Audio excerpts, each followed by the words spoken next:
you can, but it's true. I mean, in the history of the world, there have been people who have tried to make memorization a part of their educational paradigm, and that's great. But then they do it in a way that is just mind numbing and just painful. This week on the Play Ed podcast, we explore Outmatched, the fast-paced history card game from the Institute for Excellence in Writing.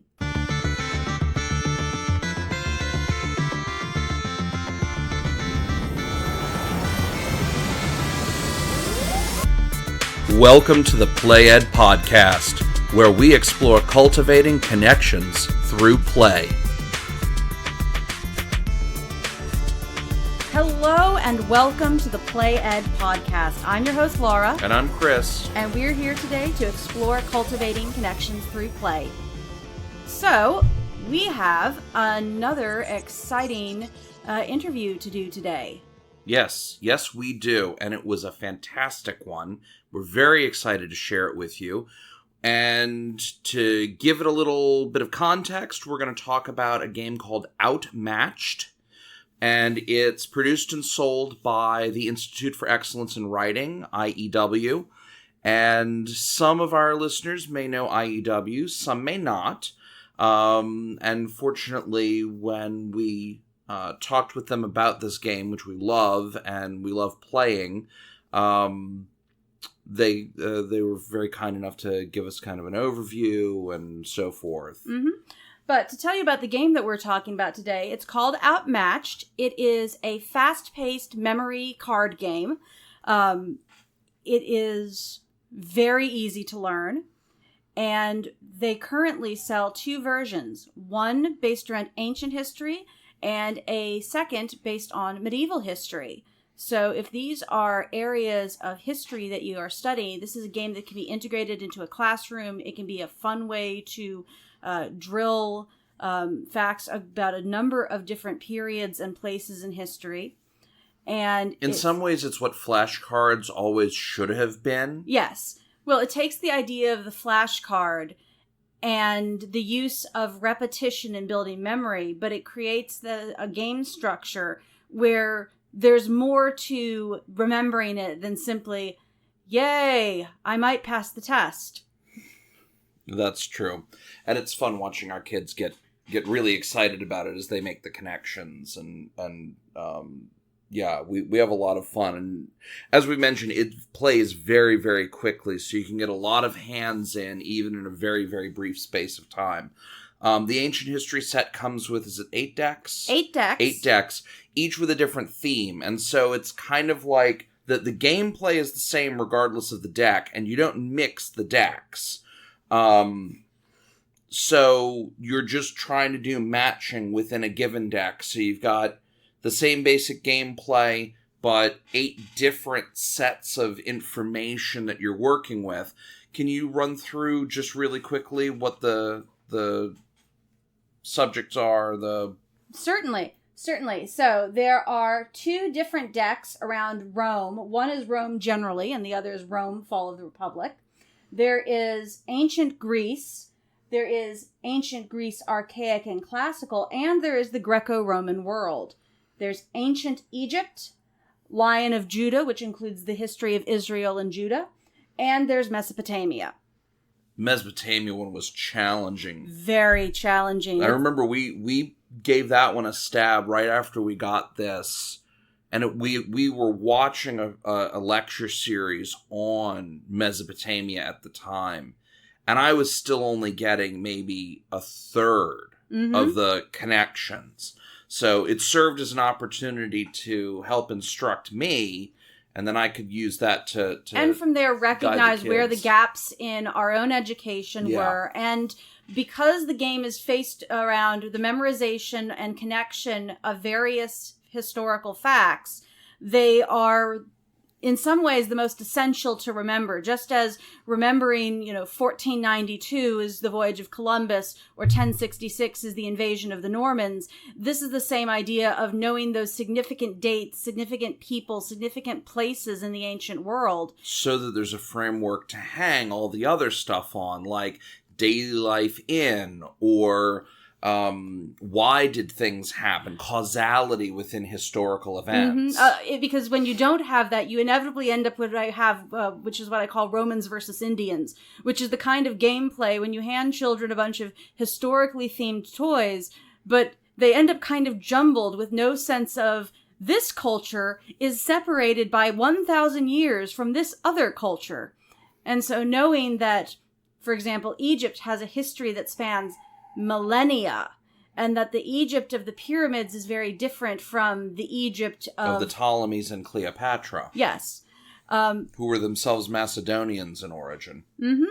And so learning those facts so that you can readily recall them begins with drill, but drill does not have to be boring. And that's at the heart of this game, is how do you do memory work in a way that it doesn't seem like you're doing memory work. So Outmatched is an answer to that question as regards certain historical facts. And as we've said, it's easy to learn, it's fast playing, and it's very well supported by IEW, which also has a wealth of other resources for reading and writing and speaking and developing communication skills in children and adults. Yes. So I am going to have some excellent goodies in the show notes. There is a link to a how to play video that goes into everything that you're going to find in an Outmatched box, as well as how to play the game. I consider that an essential starting point. I also have a link to an article written by the developer of the game with some of the underlying principles underneath why the game was developed and what's at the heart of it. And it was originally, if I remember correctly, it was originally developed for use in a classroom. Yes. And it's now kind of made available to homeschoolers, after-schoolers, concerned parents, but it's perfectly serviceable now for use in a classroom. Yes. So, depending on kind of what your situation is or the context in which you are playing games with friends, with kids, etc., then there's an opportunity for Outmatched to play a role in your gameplay over the next several months or years. Mm-hmm. So with that, I will go ahead and cue up the interview so that you can hear more about Outmatched. And from the horse's mouth, so to speak. Uh-huh. And we will see you on the other side. Have a good one and enjoy the interview as we did. So why don't you introduce Nathan to the show? Okay. And we can just kind of take it from there as we get into Outmatched ancient history specifically. Excellent. Okay, so to give you the very brief overview, I'm Laura, he's Chris. We're married, we're homeschooling parents. We've got 6 children between the ages of 5 and 16. And we have been... I discovered IEW 10 years ago and fell in love with the structure and style method and a lot of the ancillary materials. And so when the Outmatched game came out, we were already receiving the catalog and everything. It was like, oh, this is so in our wheelhouse. Mm-hmm. And it was right in time for us starting with the ancient world. We did an intensive on Egypt a couple of years ago. We did an intensive on Greece last year. We're doing an intensive on Rome right now. The travails of the Hebrews get kind of stitched up in there as happens. And so that's just kind of the milieu in our own homeschooling household. And as far as our podcast goes, because part of what we do with our homeschooling is that along with using curriculum materials like IEW, like some of the teaching company lecture series as appropriate, any math curriculum, all that, we also integrate a lot of games because we find that in terms of reinforcing material and then helping to teach all kinds of concepts that you can't teach in a lecture, like strategic thinking, scarce resources, social interaction. That's where games have a place to play. And so as we started our podcast, we wanted to create it as a place to encourage parents to play games with their children, see it not just as a pastime and a refreshment, which it is, but also as something that can be an essential and effective part of education, that it can play a real role. And should be integrated into schooling, whether it's enrichment for after school or as part of a homeschool life. Yeah, for sure. I've called playing games, board games in particular, but role playing games, card games, just that whole panoply of physical games. I've called that stealth homeschooling for years, and it's something that I love. Even friends of ours who have their kids in institutional schools, it's like, you can do this too. Just, get the deck of cards, get the board game, sit down, spend a few hours on the weekend playing with them, even if it's once every couple of weeks, once a month. It makes a huge difference. It's kind of like Sarah Mackenzie's just 5 minutes. You read to your kids 5 minutes, build up to 6, build up to 10 kind of a thing. It's those little things and so that's kind of what led us to take this to a podcast and say, okay, let's go beyond just our circle of friends and the people who can't escape me during Sunday coffee after church, and I can harangue people through the magic of the internet. Mm-hmm. So to orient our listeners to who you are and the game and IEW, could you briefly tell us who you are, what the Institute for Excellence in Writing is, and just a little bit about how you got involved in putting together Outmatched for them? Absolutely. So my name's Nathan King, and I've been working for the Institute for Excellence in Writing since December 21st, 2016. And so it's a little over, not terribly long, about 2.5 years. Prior to that, I was a youth minister, and I did that for about 13 years. And then we moved down to Tulsa, and there's a whole story with that, which I won't go into right now, but we went down to Tulsa and have been working with Andrew Pudawa. And Chief Marketing Officer Julie Walker is my direct supervisor. Okay. And so I work with her a lot. And she knew that I really enjoyed games. I apologize. What was your question again? You said, who am I? And what? As far as the Institute for Excellence in Writing is, because we've got a whole range of people, from people who are mostly game people to people who are homeschooling. What is the Institute for Excellence in Writing? And you can tell from that name that their primary interest is obviously, composition. How did games become a part of what they provide? Got it. Okay. I'll go back to that, I'll segue. But Julie knew that I really dig games. I mean, I in looking at your guys' podcast, I definitely saw some things that resonated with me.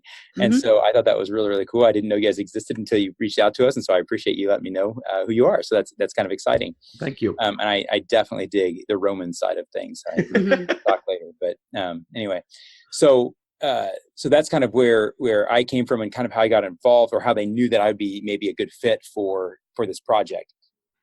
The Institute for Excellence in Writing, we are very, very much interested in equipping teachers and teaching parents in with methods and materials that help them to get their kids writing effectively. We want to make them confident and competent communicators. And so any methods and materials we can give them to do that, that's kind of our goal. That's our mission. That's what we do, and that's what we excel at. And so that's definitely something that resonated with me, and it's part of the reason why I'm working with them. Mm-hmm. But I also had done IEW, and so I'd seen the effect of some of the procedural approaches that Andrew utilizes. So you were trained through the structure and style method in your own education? No, not me personally. I used it in the sense that I taught it. So, okay. Yeah, I misunderstood there. Are you guys familiar with classical conversations? I know I'm going more conversational here but anyway. So I was involved with classical conversations, and we still are actually. My family still utilizes classical conversations communities in our educational journey. And because I was a youth pastor, I was able to kind of, manage my own schedule a little bit. And so I was able to be an essentials tutor. I tutored, I think, was it 3 years? I think I tutored.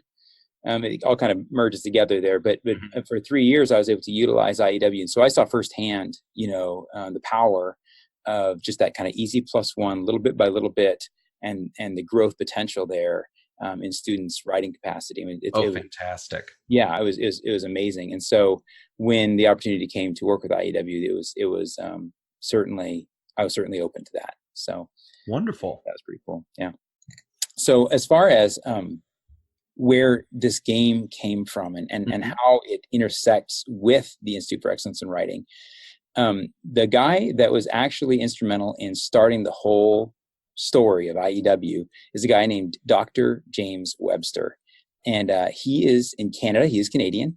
And he, back in World War II, he was one of the few teachers, like, still in Canada, active in Canada. Everyone else, a lot of other people were overseas fighting, and he wasn't in the military, but he certainly contributed to his culture at that time because he was placed in the classroom with something like 50 kids. I don't know the exact number. Yeah, I mean, they basically threw him in there and they said, "Thank God you're here. Here you go." And they gave him, this classroom. And he was a young guy. I mean, I don't remember his exact age. He told me at one point, but he was pretty young, just kind of just getting going, and didn't really know how to manage that many students. And so he had to start thinking really fast, how in the world am I going to help these kids actually learn?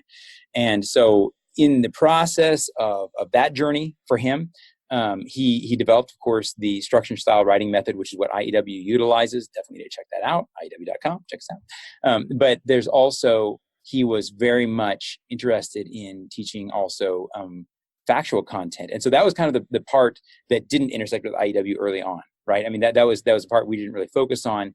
Dr. Webster did more than just a writing program. He also taught kids factual content in a way that was accessible and in a way that would have a lasting impact intellectually, for them.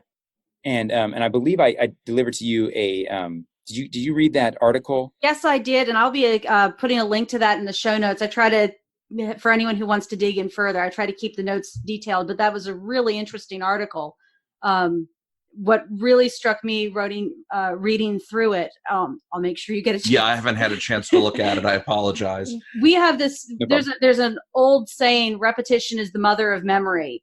And we've long felt, and we've been inspired by IEW's poetry memorization program, by interest in the Suzuki method and looking into how that works, that we recognize there's the value of repetition and the building of memory through it. But we also saw that criticism that, it's like rote can be mindless, which means that even if you remember, the amount you need for it to be remembered is much higher and won't necessarily stick the same way. And so I saw that was the thing that particularly struck me, is how do you get repetition and enough repetition to make something stick, but in a way that doesn't act as a mindless kind of thing. Absolutely. Sometimes there's other contexts where I talk about memorization other than just an IEW. But, one of the things is that I often will say is, we can make memorization very boring. I just choose not to. You can, but it's true. I mean, in the history of the world, there have been people who have tried to make memorization a part of their educational, paradigm, and that's great. But then they do it in a way that is just mind numbing and just, painful for everyone involved, and that's unfortunate. And it's also unfortunate that they weren't given some tools that could have been utilized that could have made it a lot less painful, a lot more painless. And that's unfortunate, because there are ways. Yeah, right. Very much so. That was actually, I studied language acquisition, and it was the same thing, that you can chant amo, amas, amat, and you'll remember it, but you won't necessarily be able to remember that means I love, you love, he, she, or it loves. That's a complete, if the memorization doesn't connect to its points, then it's just hanging out there in space. You've got what we call in I'm a software developer by profession, but it's essentially it's unindexed data. Yeah, you've got data in the table, but without it being indexed, it can't be easily accessed and then put to use for decision making. And I think for the point of this game, what struck me is that it does use the gamification of fact memorization. But it helps to keep it in context by grouping all of those pieces together, that two facts matching help you to connect one point with another thing that helps make those two facts connect. You end up triangulating off of it in order to build that web of knowledge. Absolutely. And so you obviously have read the rest of the material that Dr. Webster provided in that, in our rule set, that he starts talking about, the philosophy a little bit behind, what he's doing there. 2 bits of information put together that makes a fact.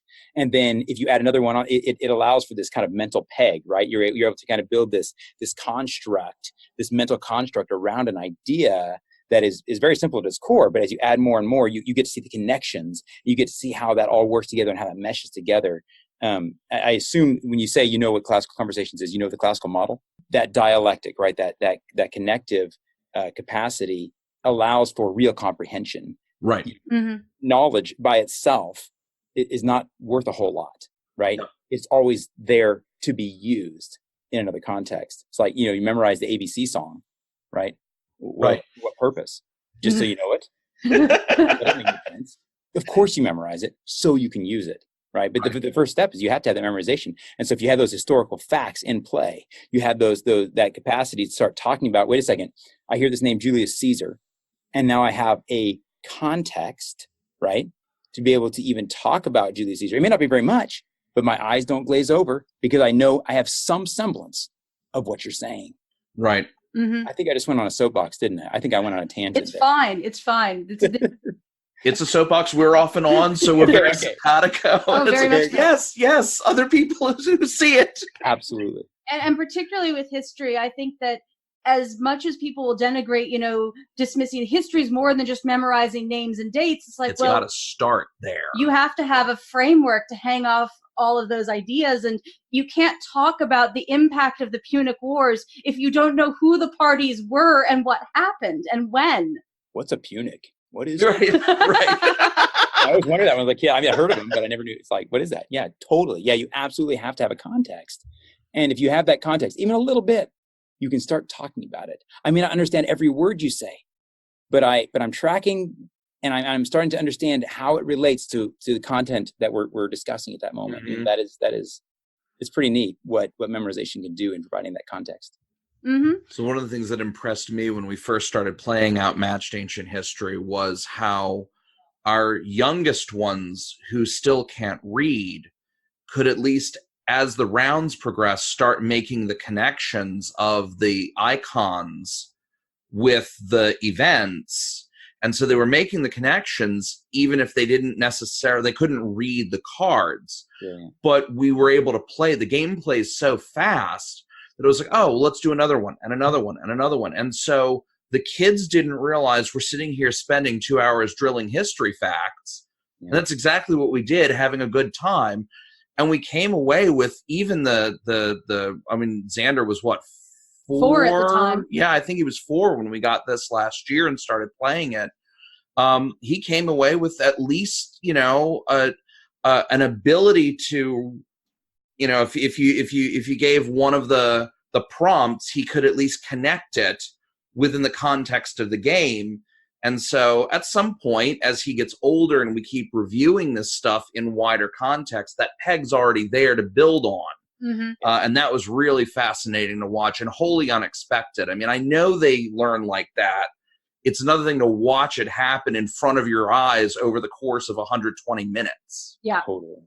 Yeah, I totally agree with that. And I think one of the brilliant things that Dr. Webster did, he was very intentional about that say to play. You saw that over and over again in the rules. Say to play, say to play. And clearly there's another conversation that can be had for people who are have hearing issues. That'd be a different conversation. But in general, the idea that I hear that, the kids that can't read, they can hear it, right? And they're still able to track with what you're doing. And what I thought was one thing that I thought was particularly brilliant was the idea that when someone messes up, you're supposed to read the card again. I guess maybe for your listeners' sake, when you have these cards, you read them out loud, right? You read out loud what it says on there. Julius Caesar, Roman dictator, 44 BC died. Whatever it is on there. I can't remember the exact content on there, but you read that out loud. And then there's supposed to be a matcher for that, right? They read that out loud, right? And if it's a correct match, great, you get the points for it. But if it's incorrect, you're still supposed to read out loud the correct matcher, right? By reading that content out loud, the student still, even the non-reader hears that, and the very fact that they messed up on it puts it in the memory, stronger, than it Right. would be otherwise. You know what I mean? Like, no one's going to mess up on that one next time. Yeah. They're going to know that Julius Caesar, died 44 BC because Brutus, stabbed him or whatever. There was one of those that I remember being surprised by. Now I can't remember which one it was, but I had that experience just for myself that I was like, oh, I'll know all of these. And no, there were a couple that surprised me. And I was like, oh, I got that one wrong. All right, well, the rules say we read it out. So we read it out and I didn't get that one wrong again. And neither did the rest of the kids. Well, what made me think of that is both of us have a theatrical background. We were drama majors in school. And when you learn a script, which is massive amounts of memorization, I mean, there were periods of time where, at least for a period, we could probably have recited most of Macbeth by memory, which sounds really impressive, but all it is you're sitting there every night hearing the entire thing. And whenever someone stumbles over a line and you have to read out to someone the correct line, you don't just know your lines, you know everyone else's lines around them. You just to know your cue and to expect what's coming. Well, in my case, I was the light designer for that production of Macbeth. So I had to know the whole show so that when the director said, at this line, this is the lighting effect I want, I didn't have to go look it up. I had to know the whole show in order to do it. And I think that was a saving grace, my involvement in theater, because I know I was going through like middle school and high school during the nadir of any kind of openness to memory work in public and private schools here in the US. But I ended up involved in theater and I ended up involved in martial arts. And in martial arts, we had a lot of physical forms we had to memorize. And when I got out of martial arts, I got into dance. I was dancing ballet and jazz on top of all this theater work. And so having to memorize vast blocks of text, having to memorize physical movement patterns gave me that skill set at a time when I wouldn't have gotten it had I just stayed in the schooling groove I was in, even for some of the really remarkable schools I went to. Mm-hmm. But I in particular thought that, it's one thing to have memorized it. It's another when you have a correction, that correction almost burns it into the memory more of, I do not want to miss that one again. That's 6 points I could have had. There are dance steps I can still do 25 years later because I screwed them up so badly in rehearsal that I had to do them over and over again hundreds of times to get them right. Mm-hmm. Right. So I think there's a couple of musical pieces that I could probably... With your violin, yes. Because she was a violinist as well. So, and again, there are elements of Andrew's story that resonated with us when we first discovered IEW. It's like, oh, here's someone who's saying things that we think are important, so we're going to make use of them. And as he's elaborated, how much of that came from Dr. Webster, it's really an incredible tale in its own right. Absolutely. So I'm looking at my list of what I wanted to cover, and I think we've got the origins of the game a bit, and we've definitely started to get into how it's used to enrich the study of history.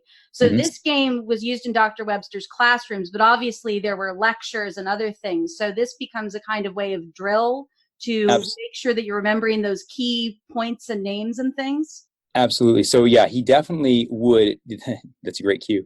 He definitely would lecture on this content prior to playing the game. That's what he would do. Okay. And in general, you've got to have some context to play Outmatched, as you already know. Outmatched. If you try to play it without context, you're going to be in for kind of a painful experience the first time. It's not that you can't do it. You can. It's just we've tested it in multiple ways. I mean, and it just doesn't fly very well. You at least need to read the matchers, the matching content. But what he would do, he actually initiated that whole process by talking about the Romans and he used that content that he wanted to show them on those cards as the kind of, I guess, I don't know if he used them as notes per se, but I wouldn't say that would be a poor choice.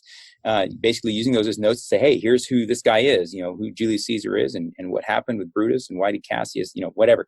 And so you're able to talk about those kinds of things. And then when the students are playing their cards, they have an instant context as they're drilling as well, right? It goes both ways. You have the lecture that influences and gives context to the memorization and vice versa, both directions. So that's definitely what he did.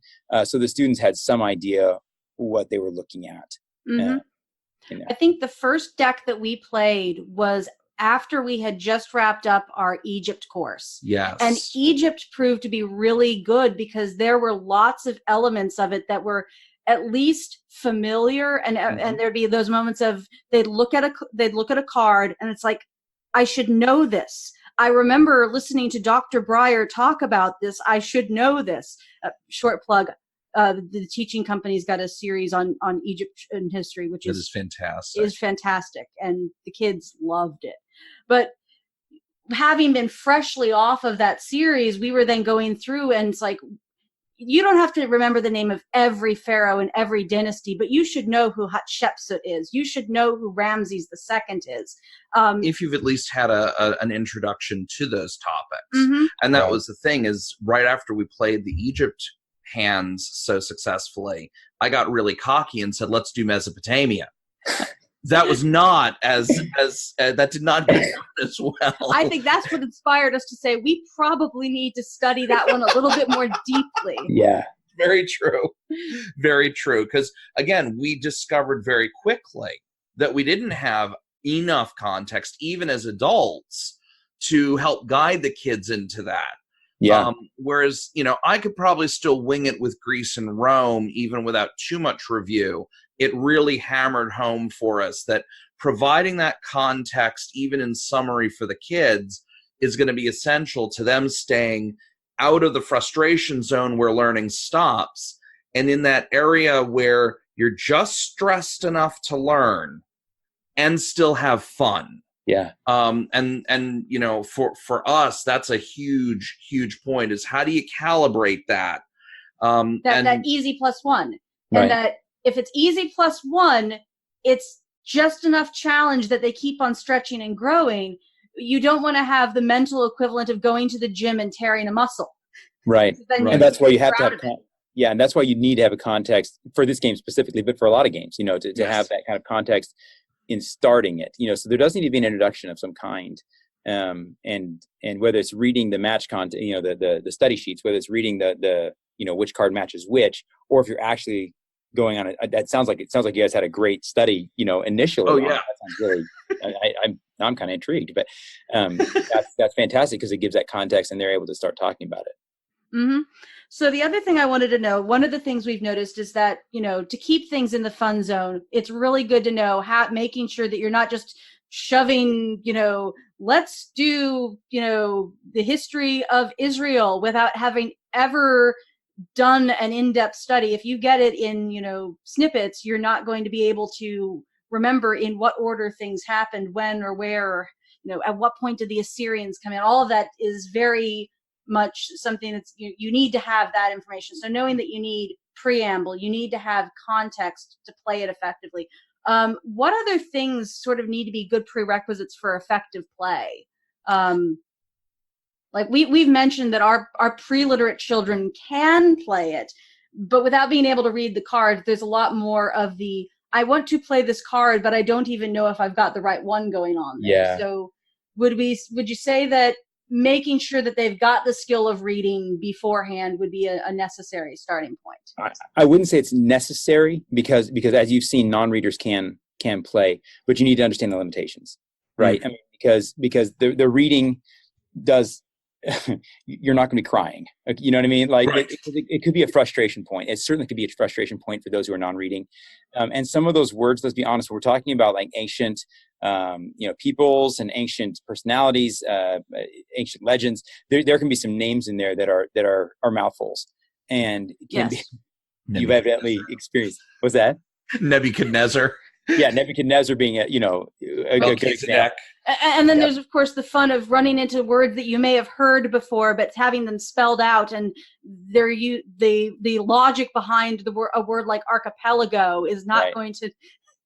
I was in my 20s before she corrected my pronunciation of archipelago. And somehow, even with little Latin and less Greek, it hadn't occurred to me to change how I pronounce that in English. But even with a student that is able to read, you're going to run into this, right? And one thing that Andrew does consistently when he's doing writing classes or when he runs the vocabulary, if he runs into one as he's reading, and that's one reason, again, why I'm going to encourage people to read the cards themselves and which match which. We actually have things called study sheets. Sometimes they're called match content, but that show which cards match which ones. Read those ahead of time out loud to the students. And if you encounter a word that is a little bit, like archipelago, that'd be a really good example. You might say, wait, what's an archipelago? I mean, it's an opportunity for that vocabulary development that is so key, even in the read aloud kind of stuff you talk about with, Sarah McKenzie and that kind of, Andrew talks about that in the Nurturing Competent Communicators, talk. Yes. Which if you want me to. Very influential for us. What's that? That was a very influential talk for us. That and the teaching boys and others who'd rather be building forts all day. Those were the first two pieces that he had done that I encountered 10 years ago. I think I was hanging out on the Well-Trained Mind boards once a long time ago. I haven't been there in a long time, but those were two pieces where I remember listening to those audio recordings and thinking, this guy knows what he's talking about. He's talking about things that I think are important in a way that's important, and I needed to share it with her. And then we started building what we did around that. Yeah. So absolutely. So let me go ahead and send you a couple links. I'd like to send you Nurturing Competent Communicators by Andrew Pudewa, and I'll also send you the link for your listeners to listen to that for free, as well as Teaching Boys for free. So I have those links, and I'm going to go ahead and send those to you. And you guys, if you guys want to include those, you're more than welcome to do so. All right, thank you. Yeah, thank you very much. Okay. So I think that probably covers most of what I was thinking. Actually, I did think of one thing from my experience of keeping everything in the fun zone. So I have this track record of having with games the equivalent of buying IKEA furniture and starting to assemble it before looking at the directions. So I have learned that the first thing that you have to do is, I like the quick start guide. Yeah. But I have to read the whole thing, because if I decide to just like dive in, I will inevitably miss some key part of the rules. Absolutely. And you saw that in Outmatched. Oh yeah. It's there's inevitably that moment where you're into the game and you run into that wall. It's like, I don't know how to adjudicate this. Right. And rewatching the video, I'm definitely including a link to the how to play, because elements of the what do you do when the wrong match ends up on the board. It's like, okay, well, you read it aloud and that one goes out of play, and that's good to know, because otherwise just like, anyone's got I know the first few times we played through, we just like kept them all active, and someone eventually claimed them, and that caused some hurt feelings. Yeah. Understandably. So I definitely it's good to know, what you need from your students. It's also good to know from your end as a teacher, know the rules. Right. Read through the rules. Watch a playthrough of it. It's not that hard of a game, but it's always helpful to know. Make sure you understand how to adjudicate so that you're not stumbling around in the midst of the gameplay. Yeah, absolutely. And there are some points that we have at the end of that, and I think on that website that you're gonna be linking as well. There's some points from Dr. Webster, on how to use it in a classroom.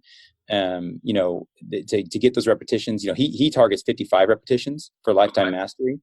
That's kind of his big number that he would shoot for, because that's what Anna Ingham, his aunt, would go for, and there's some research to indicate that. But he would always target that 55, and so you can imagine playing 55 of those games. You guys have experienced. I mean, that's pretty well. By the end of that. Yeah, you will. You'll know it cold. That actually makes a lot of sense. I did a language workshop for teaching foreign languages, and it was noting that the way that foreign languages are often taught in classrooms, you just don't get anywhere near enough repetition of the words. And it took a different approach of using storytelling and a lot of circling back. And so you're having this very repetitive conversation of, yes, the girl has a problem. Oh, the girl has a problem. What does the girl have the problem? But by the end of the session, there are several words that you understand in context and that are starting to, but that repetition becomes really necessary.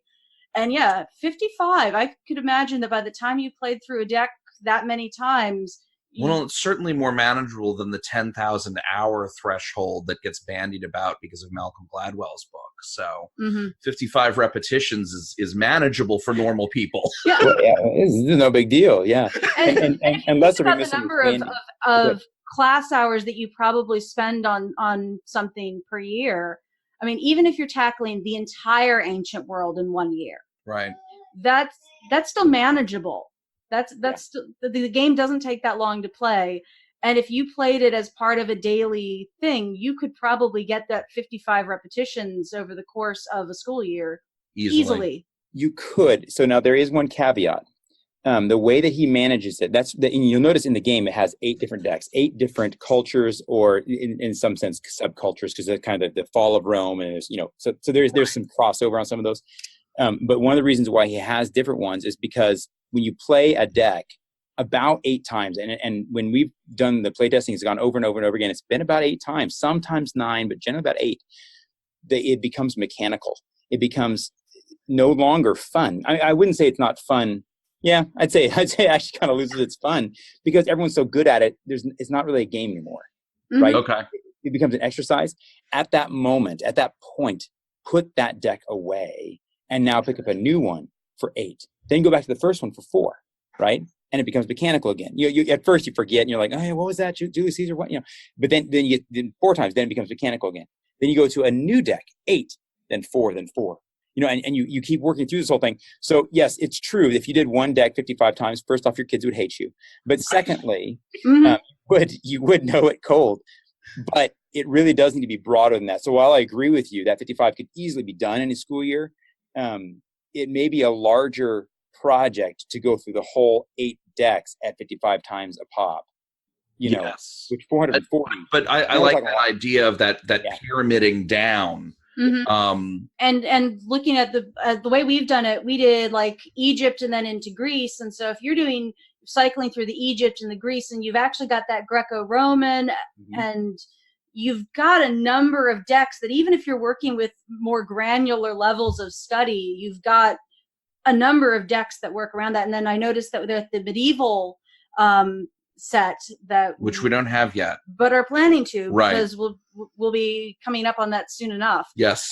Actually, I did have a question about that. So there is the ancient world deck and set of decks, and there is the medieval decks. Are there plans for other periods of history? At some point, I'm sure there will be. We've stayed with these right now, but there is very much a possibility of moving into other territories. Okay. A lot of these kind of have been going along with our theme-based, history.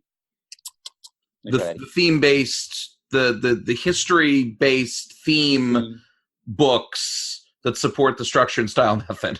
I forget what they're technically called. Yeah. Going on. I'm planning to do the ancient We've history got the ancient one. writing with 2 of my boys this year who are at the B level writing, right. And so it integrates beautifully that, we're studying ancient Rome, we're doing ancient history-based writing, and they did Greece last year and Rome this year. So there's lots of familiar characters and stories that they're going to be encountering. And we've got the card games that all integrate in.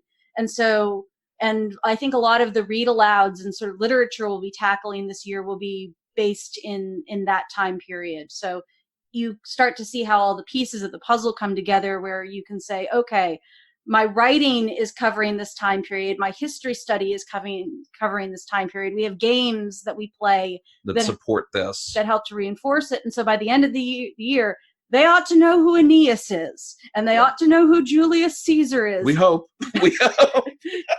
and they'll know several facts about him. It's not just that it's not just a little general idea. I'm like, they actually can say some specific things about that guy. Yes. Yes. Yeah. And then have intelligent conversations because they've got those facts and they've got that network of data that they've been able to attach to those anchor facts. And all of a sudden you do have a web of knowledge that they can carry forward as just part of the mental furniture that they'll take with them the rest of their lives. Mm-hmm. Furnishing the mind, man. I love it. So to answer your question, we don't have a solid timeline on future editions. Has it been discussed? Oh, yes.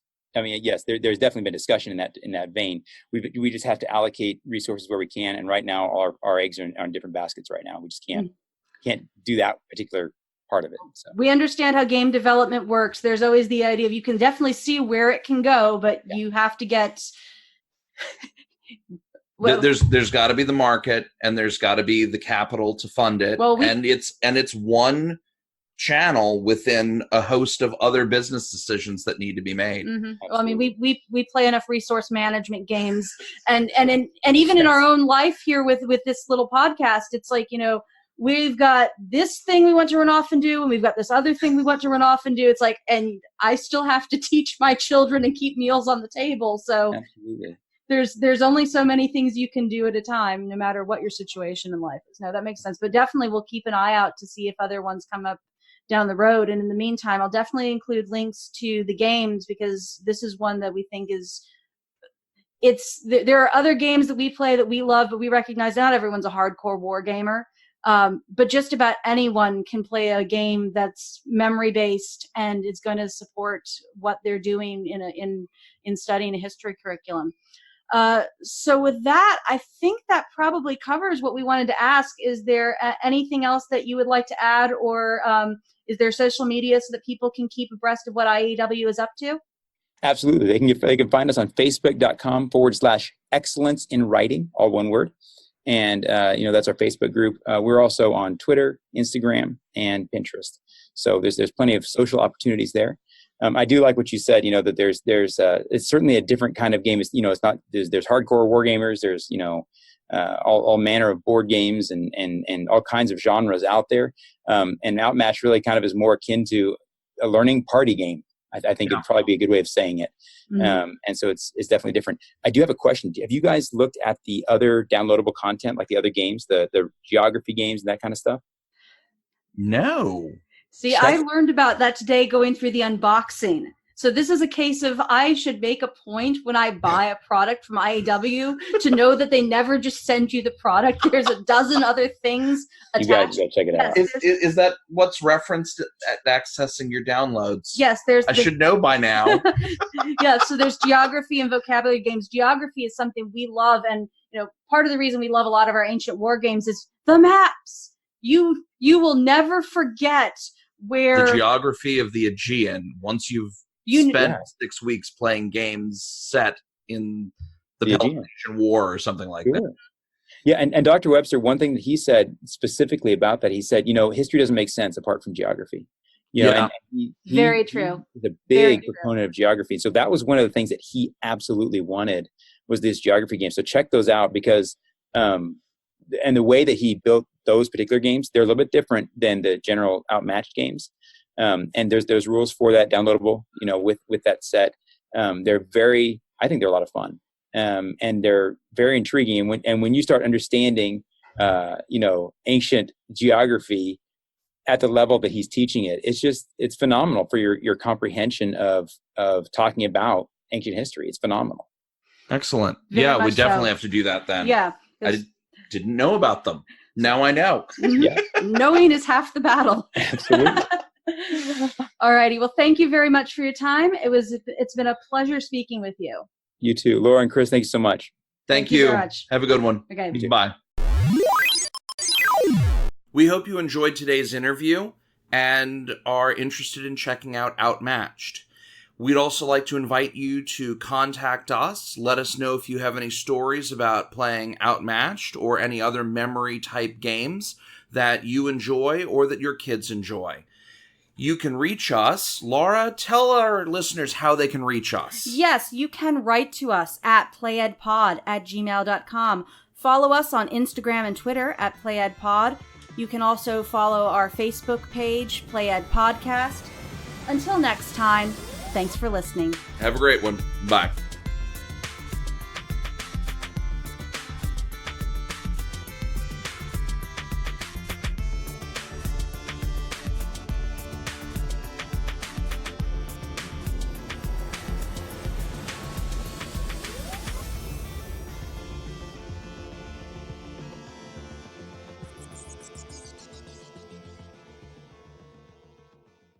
So long as I speak into the mic, we're good. Well, yeah, it usually helps when you speak into the mic. Yes. Sometimes it helps if you get right on top of it. Well, there is that too. Let's restart that one. We definitely need to restart that one. You're rambling all over the damn place. Alrighty. Do you have any idea what you're trying to say? That was scripted for a different topic. But that's part of your problem. You're not writing scripts for each episode. That is true.